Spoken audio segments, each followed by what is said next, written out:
नमस्कार, स्वागत है आपका नेशनल खबर पे। अभी हम बात करने जा रहे हैं कि कितना फ़र्क पड़ सकता है ओवैसी साहब के आने से वेस्ट बंगाल के इलेक्शन पे। इस समय आप अगर मैं पूरी तरह से जो है खुल करके बोल सकूं आपसे, तो ये जो एक इल्ज़ाम बार दफ़ा लग रहा है कि ओवैसी साहब के आने से बीजेपी को फ़ायदा होगा और ममता बनर्जी को नुकसान होगा, ये हकीकत है। लेकिन किसी भी मुल्क का या किसी भी कौम का जो अपना एक मुस्तकबिल होता है, वो एक इलेक्शन से नहीं होता है। ये एक लंबी लड़ाई होती है, ये एक लंबी सोच होती है जिससे मुस्तकबिल बनता है एक मुल्क का। अगर हम सोचें कि सिर्फ इस इलेक्शन भर में, जी हाँ, बीजेपी को कुछ फ़ायदा हो सकता है, हालांकि बहुत ज़्यादा नहीं, जैसा कि मैं आपको बताऊंगा अभी। लेकिन एक चीज़ और आपको समझनी होगी कि इसका जो एक असर होगा आने वाले कई सालों के बाद, वो हिंदुस्तान की जो जमहूरियत है उसके लिए बहुत ही अच्छा होगा। समझाता हूँ कैसे। वेस्ट बंगाल में इस वक्त जो है ये माना जा रहा है कि सबसे ज़्यादा अगर ओवैसी साहब को फ़ायदा होगा तो वो होगा दक्षिण बंगाल में, यानी बंगाल के जो दक्षिण हिस्से में पड़े हुए जितने भी कॉन्स्टिट्यूंसीज़ हैं, जितनी भी आपकी सीट्स हैं, उन पर आपको सबसे ज़्यादा असर दिखाई देगा। और उसमें मेरे सामने ये डाला गया है इन्फॉर्मेशन, मैं आपको बताता हूँ। इसमें हुगली, नॉर्थ 24 परगना, साउथ 24 परगना, हावड़ा, ये तमाम जो इलाके हैं, इनमें इनका असर बहुत रहेगा। और इन इलाकों में यूं भी बीजेपी बहुत कमज़ोर है, तो वैसी हालत में जो मुकाबला होगा वो सीधे टीएमसी और एआईएम के बीच में होगा। लेकिन ऐसी हालत में जो है ये कहा जाना कि ओवैसी को इलेक्शन नहीं लड़ना चाहिए, ये गलत है।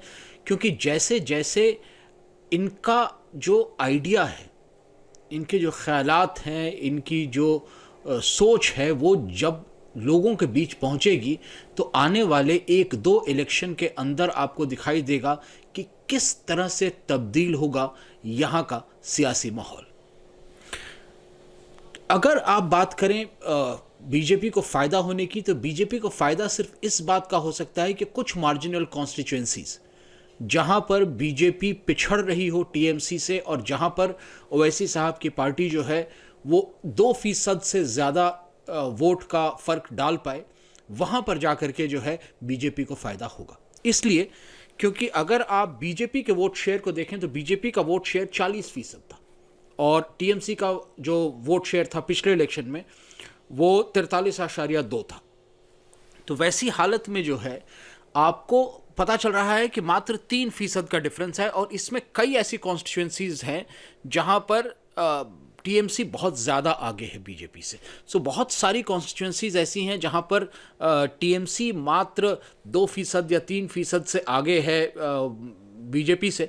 और अगर वहां 1-1.5-2% का भी जो है वोट शेयर शिफ्ट करता है ओवैसी साहब की तरफ, तो वैसी हालत में टीएमसी को नुकसान हो सकता है। लेकिन ये नुकसान सिर्फ इस इलेक्शन भर का है।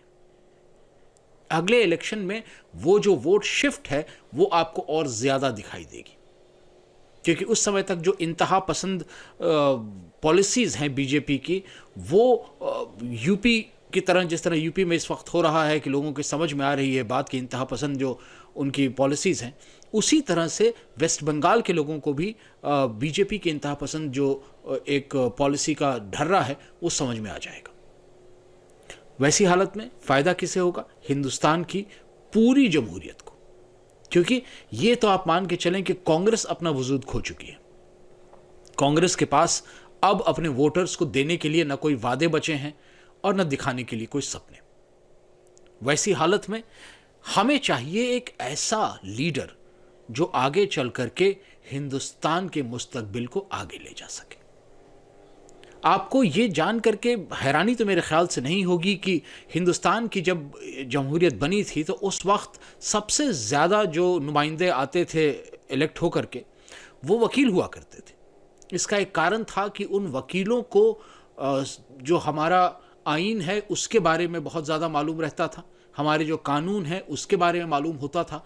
इस वजह से उनकी जो सोच होती थी या उनके जो डिसीजंस होते थे वो आम तौर पर जो है जमहूरियत को आगे ले जाने वाले होते थे और एक तरह से कहें तो जस्ट यानी कि कानून को फॉलो करते हुए होते थे। इस वक्त हम लोग देख रहे हैं कि जो पढ़ी लिखी एक कौम है वो बाहर है इलेक्शंस के, और उसे वापस ला सकते हैं असदुद्दीन ओवैसी जो खुद एक बैरिस्टर हैं और आइन के बहुत बड़े जानकार।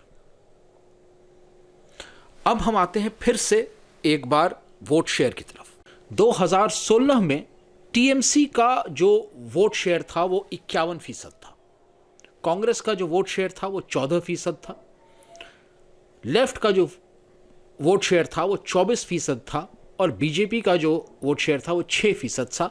मैं सिर्फ मुसलमान वोटों की बात कर रहा हूं। ऐसे में बीजेपी के पास खोने के लिए सिर्फ 6% वोट हैं, लेकिन शिफ्ट मुझे जहां तक लगता है लेफ्ट से होकर के वोट जाएंगे असदुद्दीन ओवैसी के पास।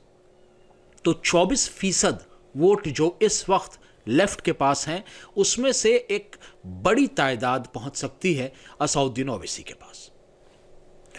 क्योंकि आप लेफ्ट का एक बार इतिहास देखें, 2006 में लेफ्ट को 45% मुसलमान वोट मिले थे, 2011 में घट करके 42 हुए, उसके बाद तेजी से घटते हुए 2014 में 31% बचे और 2016 में सिर्फ 24%। तो 45% से 24% पे आ गए हैं एक दशक के बीच में। अगर ये 15% और नीचे जाते हैं, जो कि लग रहा है इस बार होगा, और वो 15% वोट चले जाते हैं ओवैसी साहब के पास, तो ये एक बहुत ही बड़े शिफ्ट होगी हिंदुस्तान में। और मुझे लगता है कि इस शिफ्ट के लिए अब जो हमारा इलेक्शन प्रोसेस है या हमारी जो एक जमहूरियत है ये तैयार है। आपका इस बारे में क्या कहना है, आप ज़रूर बताएं हमें इस बारे में। क्योंकि सबसे बड़ी बात क्या है, हम तो सिर्फ तनकीद कर सकते हैं, और हम तनकीद करते समय जो हमारे अगल बगल लोग होते हैं या जिनसे हम मशवरे करते हैं उनसे बात करके हमें जो हालात होते हैं उनका जायज़ा मिलता है।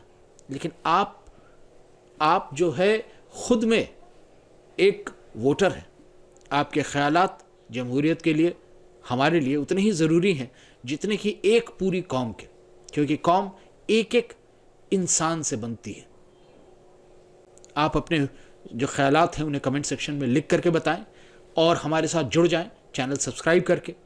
ऐसे में जो है हमारी और आपकी दोस्ती आगे बढ़ते रहेगी और हम अपने ख़यालात यूं ही एक दूसरे के साथ शेयर करते रहेंगे। धन्यवाद।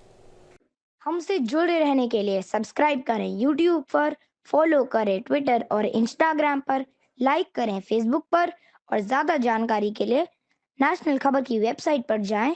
आपको टाइप करना होगा सिर्फ नेशनल खबर।